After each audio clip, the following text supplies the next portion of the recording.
வணக்கம். நம்ம இன்னைக்கு பார்க்க போகிறது பாம்பன் சுவாமிகள் பற்றி.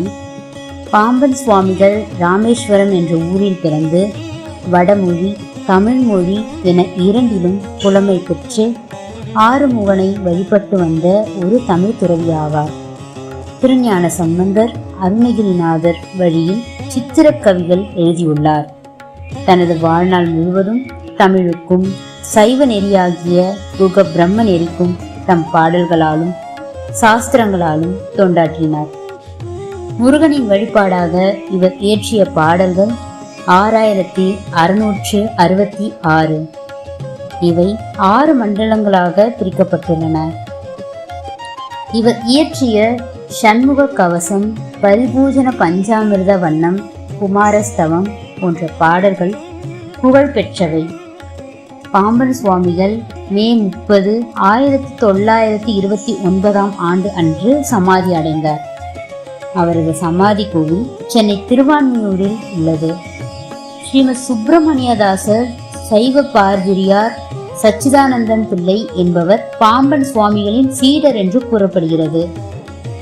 1923 ஆண்டு அன்று டிசம்பர் மாதம் 27 தேதி அன்று சென்னை தம்புச்செட்டி வீதியில் சென்று கொண்டிருந்த இவர் மீது குதிரை வண்டி சக்கரம் இடது கணைக்கால் மீது ஏறியதால் கால் எலும்பு முறிந்து சுவாமிகள் அரசு முழுவதும் மருத்துவமனையில் சேர்க்கப்பட்டார்.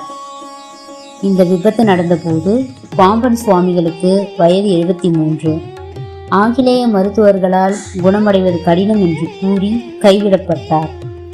பாம்பன் சுவாமிகளின் பிரதான சீடரான ஸ்ரீ சுப்பிரமணியதாசரும் சிவசங்கர் தம்பிரானும் ஞானசாகர முதலியாரும் அவரவர் இல்லங்களில் இருந்து சுவாமிகளின் கால் முறிவு சரியாக வேண்டும் என்று சண்முக கவசத்தை தொடர்ந்து நெஞ்சுருக பாடி வந்தார்கள்.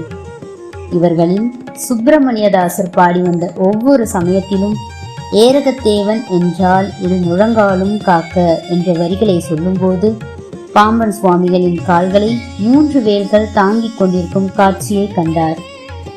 இதனை சுவாமிகளிடத்தில் கூறி மகிழ்ந்தார்.